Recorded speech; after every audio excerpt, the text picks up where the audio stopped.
Okay, students, so let us begin. We have almost reached the end of modern periodic table chapter. Okay, so we have started with periodic trends. We finished periodic trends with physical properties. Okay, periodic trends meaning how is the pattern across the period and down the group. So the five very important physical properties that we have dealt with is atomic radius, ionic radius, ionization enthalpy, electron gain enthalpy, and electronegativity. Okay, I hope you all remember what each one of them means. Okay, fine. Now, in today's session, we'll be dealing with the last topic, that is periodic trends in chemical properties. Okay, so what are the chemical properties that we will be dealing with? Let us just quickly read the introduction that is written. Students, a request to all, please keep your textbooks near you all. Please be on page number 105. Okay, keep a pencil or something with you all so that you all can mark whatever I'm asking you all to mark. Okay, fine. Okay, so let us begin. All right.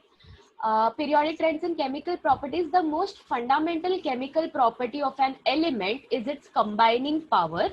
This property is numerically expressed in terms of valency or valence. Okay, your valency is also sometimes called valence. Okay, students, I hope you all are familiar with what valency is. Okay, we have heard this terms a lot many times, and you all must have learned also before what are valence. You all know what are valence electrons. Okay, and valency is something that is kind of derived from it.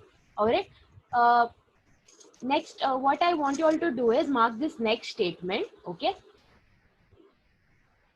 Okay, mark this next statement. What is written over here, students? Valency of an element indicates the number of chemical bonds that the atom can form giving a molecule. Okay, so what is valency? When I say valency of carbon atom is 4, what does that mean? It means that my carbon atom is willing to form 4 bonds with something that it combines with. Okay, like if that carbon is undergoing molecule formation, or if that carbon atom is combining with something to form a molecule, it is ready to form 4 bonds. Why this happens? You all know this very well. In order to complete its octet. Okay, carbon needs 4 more electrons to complete the octet. Nobody is going to give it 4 electrons, so it will share the electrons. It will give 4 electrons of its own, and it will take 4 electrons from the surrounding, and there will be sharing happening. So in this manner, carbon's octet has been completed. So carbon can form 4 bonds. That is the valency of carbon atom. Okay, so you all can just mark this. I won't say this is a proper definition, but then it explains what is the meaning of valency. Okay. Another frequently used term that is related to valence or valency is the oxidation state or oxidation number. Okay, you all have come across this in redox chapter already. Okay, fine. So what is oxidation state or oxidation number? The common example I'll take of sodium. Okay, so sodium readily gives away 1 electron and forms Na plus. So the oxidation state of sodium is +1. Okay, fine. So these oxidation states, students see normally elements in the D block, the transition elements. Okay, I hope you all remember this. S block and P block elements are called main group elements. D block are called transition elements, and F block elements are called inner transition elements. Okay, so normally your D block elements and your F block elements, they show variable oxidation states. Okay, like unlike sodium, see, in case of sodium, it is fixed. The oxidation state is going to be +1 no matter what. But when we deal with certain D block elements, there is a possibility they show variable oxidation states. They can show 2-3 oxidation states according to what compound is being formed. Okay, fine, all right. So what is written over here? Yeah, so another term that is associated with valency is oxidation state, or also called oxidation number. Valency does not have any sign associated with it, but oxidation number does, and it can either be plus or minus, which is decided by the electronegativities of the atoms that are bonded. Okay, fine. See, students, which are the elements that will acquire a minus charge? Obviously, the one that will tend to pull the electron towards itself. Obviously, the elements which have high electronegativities. Okay. Now, students, if you all remember, electronegativity is something that we did just last time. Electronegativity is the ability to pull the shared pair of electron towards itself. And if you all remember the trend, okay, where is the trend part written? It is written over here. See. Just 1 minute. Okay, see, electronegativity increases as we move across the period. Electronegativity decreases as we go down the group. Okay, so across the period, what is happening, students? When we go across the period, we are moving from metals to non-metals. And you all must have observed this, that metals usually have plus oxidation states because they give away electrons, and non-metals usually have minus oxidation states because they like to take electrons because their electronegativity is high. Electronegativity is high, meaning they will tend to pull the electron towards themselves. Okay, I hope you all are able to relate to this, the oxidation number and the signs and everything. Okay, just 1 minute. Okay.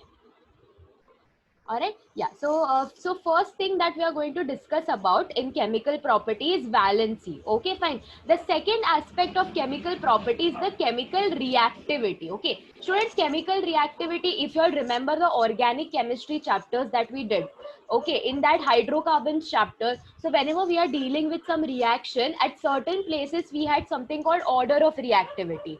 Okay, this is greater than this greater than this compound greater than. So that is how readily that compound reacts or how quickly that compound reacts. Okay, so that is nothing but chemical reactivity. All right, fine. The chemical reactivity is related to the ease with which an element loses or gains electron. Okay, so you can mark this statement also. What does chemical reactivity exactly mean in terms of elements? Okay, now we are discussing regarding elements. Okay, fine. All right, so you can just mark this and keep how easily it can give away or it can take electrons. Okay, fine. This is just introduction, students. We'll be seeing each one of that in detail. Don't worry. Last point, what is written? The chemical properties of elements are related to electronic configuration. So students, it all depends on configuration. Okay, your entire modern periodic table depends on configuration. Your entire table has been formed on the basis of configuration, right? Now, if I give you any element and its atomic number, you all will write the configuration. You all will try to identify where that element is placed. Yes or no? By looking at the configuration. Okay, now if I give you configuration for sodium, your atomic number for sodium, which is 11, when you all write the configuration at the end, you all get 3s1. So with this, you all can identify third period, S block, first group, which means that it is an alkali metals, and alkali metals are something that readily give away electrons, and its oxidation state is going to be +1. So based on configuration, lot many things can be understood. Yes, Rohan, you have any doubt?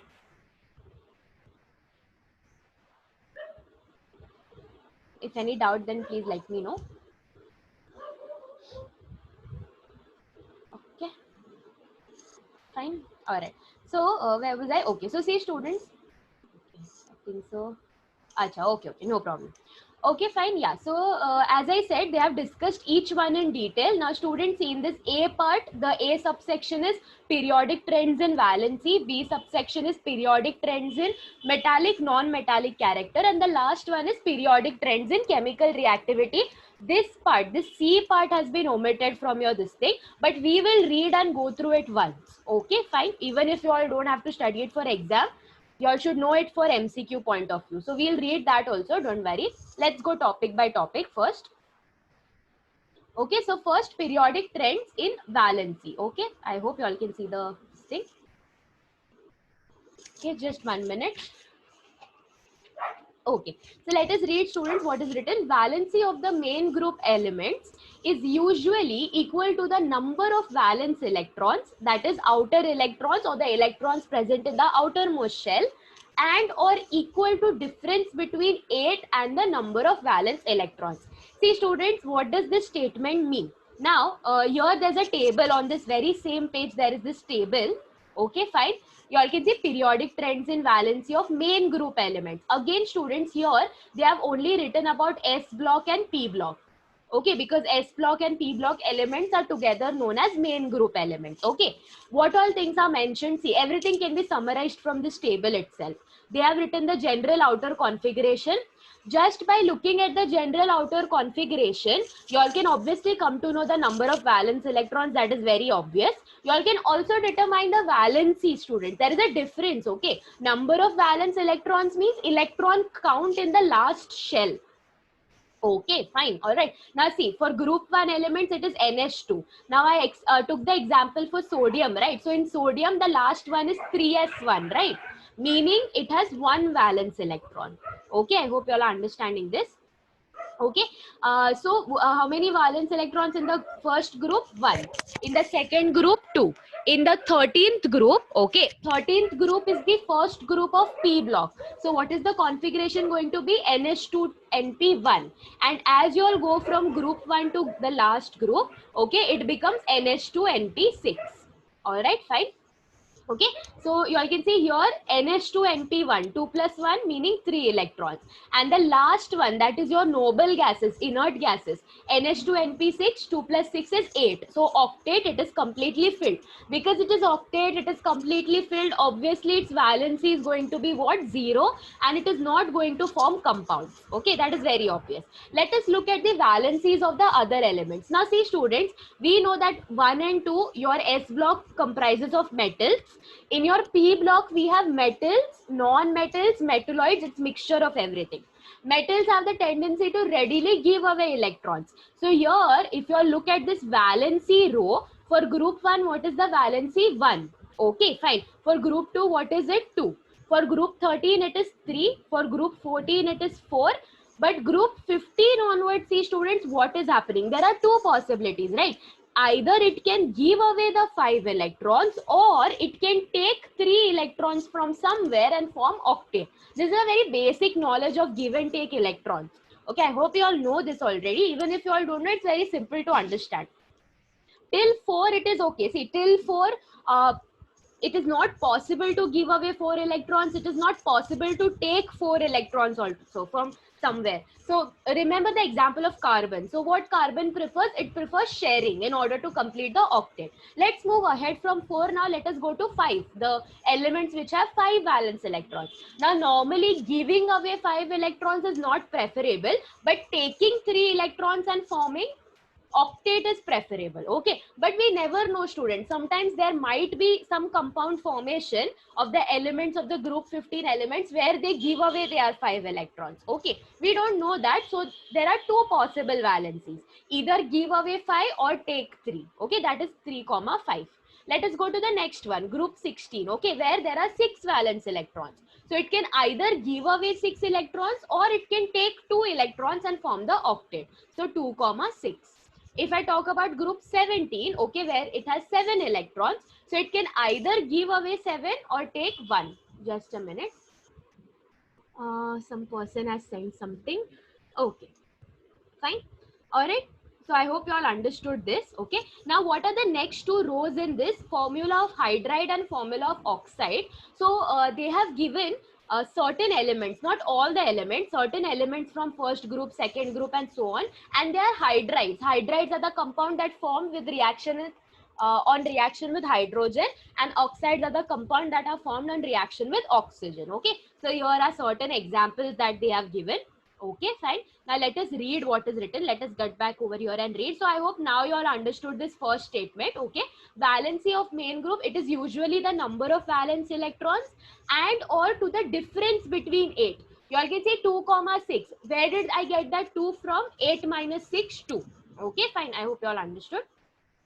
Table 7.6 shows the periodic trends in the valency of main group elements by taking examples of hydrides and some oxides. Okay, you all can mark this next paragraph, students. Okay, this next paragraph is showing the trend. Please don't forget what are we studying actually. We will study what the topic is and what is the trend across the period and down the group. So as may be noticed from table 7.6 that valency remains the same down the group. See students, when the elements belong to the same group, why? Because their outer configuration is same, right? Group 1 elements have outer configuration NS1, group 2 elements have outer configuration NS2, meaning their valency is also going to be same, right? So down the group, valency remains same and shows a gradual variation. Okay, see variation, they are not exactly claiming whether it increases or decreases because it will differ. Okay, fine, it will differ. It can either give away 6 electrons or take 2 electrons and form octet. So anything can happen. So across the period, we can see change in valency, but down the group, the valency is going to remain same. This is the trend of valency in the, this is the periodic trend of valency. Okay, fine. I hope you all understood this. So very simple and very small and simple topic this was. Next, we'll see periodic trends in metallic and non-metallic characters. Okay, the metals, non-metals, and metalloids appear in separate regions of modern periodic table. Metals are on the left, non-metals are on the right, and metalloids are along the zigzag line separating the two. Okay, this I have explained already in one of the lectures before, which is the zigzag line and what are the elements that are metalloids. So leaving the metalloid elements, whatever is on its left are metals and whatever is on its right are non-metals, leaving your inert gases. Okay, they are stable, they are inert gases. We are not going to discuss about those elements. Okay, fine. Now, what you all can do is, yeah, you all can mark this, students. You all can just mark this and underline this. That is, metals are on the left, non-metals are on the right, metalloids along zigzag lines. So you all can just mark this. Okay, this line and underline it. You all can mark the next line as well. In fact, you all can mark the next entire this thing. I'll show you all how to mark. First, put one bracket from here till here and then put another bracket from here till here. Okay. So the first bracket, if I read what is written, metals are characterized by good electrical conductivity. You all know this. Okay, metals are good conductors of electricity and ability to form compounds by loss of valence electrons. So meaning metals can easily give away electrons. Okay, metals have the tendency to easily give away electrons. Okay, fine. So that is one identification factor. Another identification factor is that they are good conductors of electricity. If I talk about non-metals, non-metals are characterized by their poor electrical conductivity, okay, not that good conductors of electricity, and ability to form compounds by gain of valence electrons in the valence shell. Okay, fine. All right. So students, when we move across the period, what is happening? Metals, left hand side we have metals, extreme right we have non-metals. Across the period, electronegativity increases. Electronegativity is the ability to pull electron towards itself. So metals have very low electronegativity. That is the reason they give away electrons. But whereas my non-metals have very high electronegativity, that is the reason they pull electrons. They have gain of valence electrons. Okay. I hope you all are able to relate everything, whatever we have studied till now. Okay, let us read ahead what is written. This can be explained in terms of ionization enthalpy and electron gain enthalpy as well. Okay, if we are not relating it with electronegativity, we can relate it with ionization and electron gain. We'll see how that is. They have written over here ahead. Just a minute. Okay, yeah. So see students, in this next paragraph, they have explained how to relate it with ionization and electron gain enthalpy. Okay. Now first let us quickly try to memorize what was the trend for ionization and electron gain. Okay. So students, your ionization enthalpy is the energy required to remove the electron. Okay, fine. So down the group, what is happening? Down the group, ionization enthalpy decreases. Okay. Meaning down the group, less energy is required to remove electron. What is the reason behind this? Two reasons are there. One reason is that the valence shells are increasing, right? So electron is going more and more far away from the nucleus. Okay, and the second reason is because of that, because electron is going more and more far away, effective nuclear charge on the outermost electron is less. So we can easily remove the electron, not much energy is needed. So when we go down the group, ionization enthalpy decreases. But what happens across the period? When we move across the period, ionization enthalpy increases. That is, why this is happening? Because effective nuclear charge is increasing across the period. The pull of nucleus on the outermost electrons is more, so removing that electron becomes more and more difficult. More difficult meaning more energy. Okay, so this was ionization enthalpy. Next, electron gain enthalpy. Students, see, electron gain enthalpy can either be positive or negative depending whether it is endothermic, exothermic. For your noble gases, okay, for your noble gases, your electron gain enthalpy is positive. That is, it does not want to accept electron at all. It is already stable. It does not want one more electron to disturb its entire stability. Okay, that is why its electron gain enthalpy is positive. When I talk about the other elements, metals have small negative electron gain enthalpy and non-metals have high negative electron gain enthalpy. High negative electron gain enthalpy meaning it will more easily accept electron. So when you move across the period, your electron gain enthalpy increases. The negative value increases. Okay, fine. I hope you are able to recollect this at least a little bit. If not, students, please go and read the textbook again and again. Okay, it's not something that one time you all will listen to or read and it will just stick into your heads forever. It's not like that. You all have to keep a habit of reading. So any topic you all are not comfortable with, go and read it again and again. Watch the video if you all want. Okay. So now let us see how they have related ionization and electron gain with metallic, non-metallic characters. So I would say this entire paragraph is important. Okay. This entire second paragraph is important. You all can just mark it in this 3 parts. Okay. I can just mark it in 3 parts like this. Let us read what is the first part. The ionization enthalpy decreases down the group. I just discussed it. The tendency to lose valence electron thus increases down the group, and the metallic character increases down the group. It is anyways written in bold, but still you all can underline it. Okay, students, when we move down the group, ionization enthalpy is decreasing. Ionization enthalpy is decreasing, meaning losing the electron is now more easy. Okay, fine. So we can say which are the type of elements that easily lose electrons? Metals, right? So we can say that as we go down the group, metallic character is increasing because the tendency of losing electron is becoming more and more easy. Okay, fine. Let's read the next part. Ionization enthalpy increases across the period, just discussed, and consequent metallic character decreases down the group. See students, because ionization enthalpy is increasing across the period, removing electron is becoming more and more difficult. If removing electron is becoming difficult, meaning what is decreasing? The metallic character is decreasing because metals easily give away electrons, right? But as you all go across the period, removing electron is becoming more and more difficult, meaning metallic character is decreasing, but what is increasing? The non-metallic character is increasing across the period. Okay, fine. I hope you all are understanding this. Okay, let's read the third part. Electron. Okay, so this is how they related ionization enthalpy down the group across the period. Now let us see how they are linking electron gain enthalpy. So electron gain enthalpy becomes more and more negative across the period. Okay, all know this already. So it becomes okay, so it tends to be less negative down the group. Okay, then you all, what are the two trends of electron gain enthalpy? It becomes more negative across the period. It becomes less negative down the group. Okay, fine.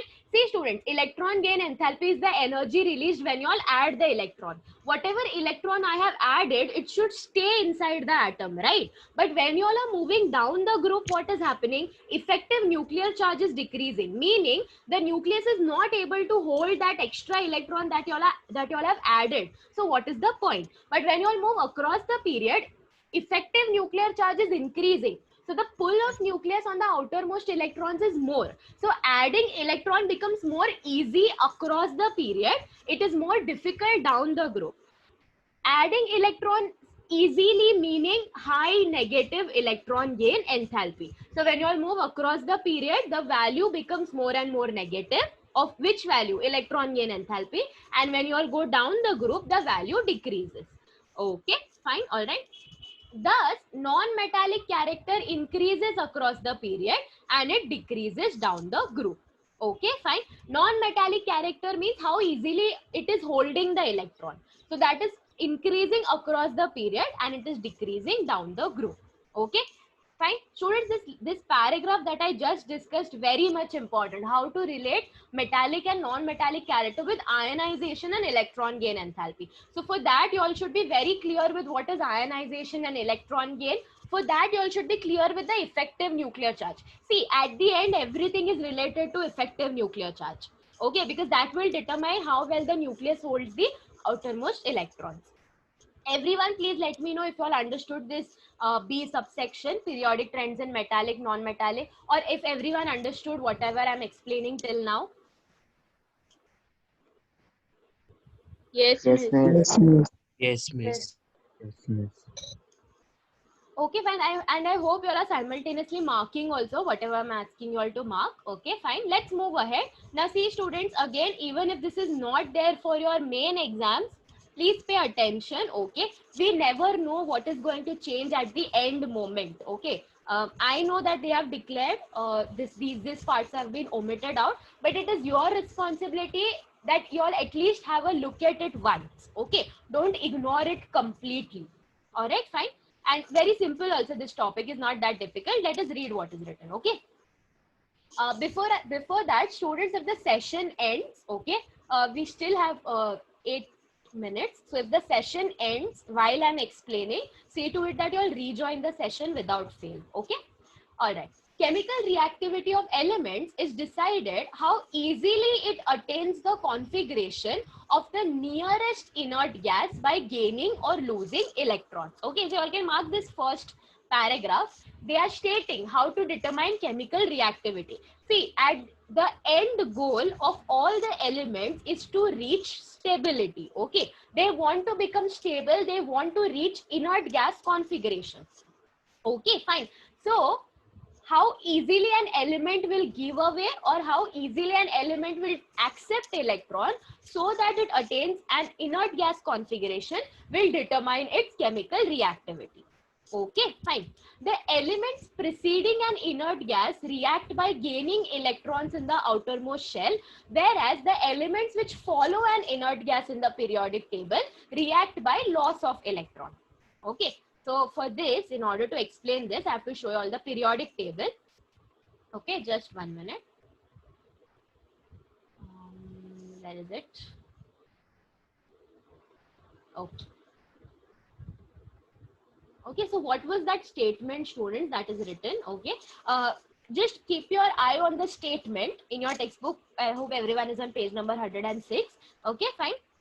So see, now if I consider sodium, okay, fine, and if I consider neon, what is the difference in neon is a stable inert gas. Okay, so configuration of neon is 10, configuration of sodium is 11.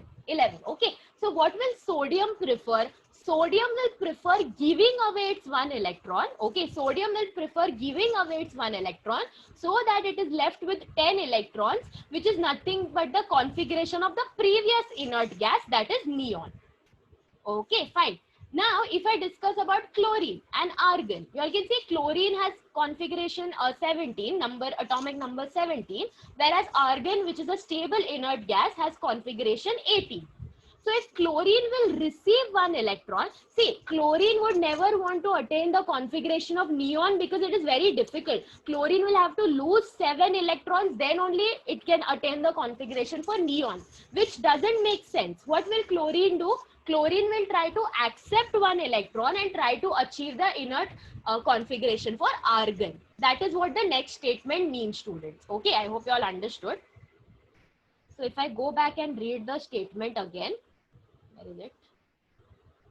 Okay, fine. See, the elements that are preceding an inert gas react by gaining. For example, chlorine and argon. Chlorine is preceding before the inert gas. Okay, so it will gain the electron and acquire inert gas configuration. Whereas the elements which follow an inert gas, for example, sodium and neon. Sodium comes after neon. They will react by loss of valence electrons. Okay, fine. Let us read ahead. Now, I want you all to mark this next part. Thus, the chemical reactivity is decided by electron gain enthalpy and ionization enthalpy values, which in turn are decided by effective nuclear charge and finally by the atomic size. Okay, students, again, even the chemical reactivity concept, we are supposed to link it with ionization enthalpy and electron gain enthalpy. And ionization enthalpy, electron gain enthalpy are based on effective nuclear charge. See students, effective nuclear charge and atomic size go hand in hand. Okay, if the effective nuclear charge is high, meaning the pull on electrons is more, meaning the size is less. So they are like inversely proportional. More effective nuclear charge, less is the atomic size. Less effective nuclear charge, more is the atomic size, because pull on electrons is not there. So electrons will expand. Okay, fine. So I can just mark this and keep. Now ahead they have explained how to relate, how to link. Okay. The ionization enthalpy is smallest for the element on the extreme left. Okay, this is something you all know. In a period, whereas the electron gain enthalpy is most negative for the second last element on the extreme right. We ignore the noble gases. So we are basically talking about group 17. Okay, fine. Proceeding to the inert gas, which is the last element of a period. Thus, the most reactive elements lie on the extreme left and the extreme right. Okay, mark this statement. This statement is important. Excluding inert gas. Okay, we are not talking about inert gas, so do not include inert gas into anything. The leftmost element, students, they have low ionization enthalpy. For example, your sodium. Because sodium has low ionization enthalpy, it can easily, the electron can be easily removed and it will attain the configuration of neon. Okay. Whereas if I talk about chlorine, which is a group 17 element, it has high electron gain enthalpy, meaning it will easily accept one electron and achieve the configuration for argon. So which are the ones that are highly reactive? The extreme left and the extreme right ones, the elements are the ones which are highly reactive. Okay, fine. Because the extreme left ones can, for example, your alkali metals, the group 1 metals, they easily give away electrons to achieve inert gas configuration. Your extreme right, that is group 17 elements, easily accept electrons to achieve inert gas configuration. Okay, fine. I hope you all understood this. All right, fine. Then what is there in this next paragraph? Apart from the metallic, non-metallic character, the chemical reactivity can be illustrated by comparing their reaction with oxygen to form oxides and the nature of oxides. Okay, fine. We can make the elements react with oxygen. So obviously oxides will be formed. Okay, the element and the oxygen combined, whatever compound is formed, it is an oxide. Okay, fine. So depending on oxides also we can come to know which is highly reactive and which is not that reactive. Okay, so that is what is explained next. I want you all to mark this next, this thing from here till here. Mark it, underline it, put a star mark if you all want. In fact, this point, students, I have already discussed when we started with S block. Okay, in fact, I made you all write also back then. It must be on page number 99. Okay, page number 99, where we have seen the block wise characteristics. So what are alkali metals? Okay, alkali metals, they form alkaline solution. Alkaline solution means basic solution when they react with water. Yes or no? That is what is written over here, students. See, the reactive elements on the extreme left, that is alkali metals, they react vigorously with oxygen. See, your alkali metals are highly reactive. That is why they are never found in open. Okay, fine. All right. So your alkali metals react vigorously with oxygen to form oxides. Okay. For example, they have taken sodium oxide over here. Okay, which reacts with water to form a strong base like NaOH, which is sodium hydroxide. So this is the same point, students, which I made you all write back then. Okay, your alkali metals, the oxides of alkali metals react with water to form strong bases. That is what they have written over here. Okay, fine. All right. So you all can mark this. Next, and if you all want, I hope you all know the names already, but if you all want, you all can write down the names, like put a underline and write sodium oxide over here, put a underline and write sodium hydroxide, especially for people who keep on forgetting names. You all can just underline the compound and write the name. Okay, sodium oxide, sodium hydroxide. Okay, fine.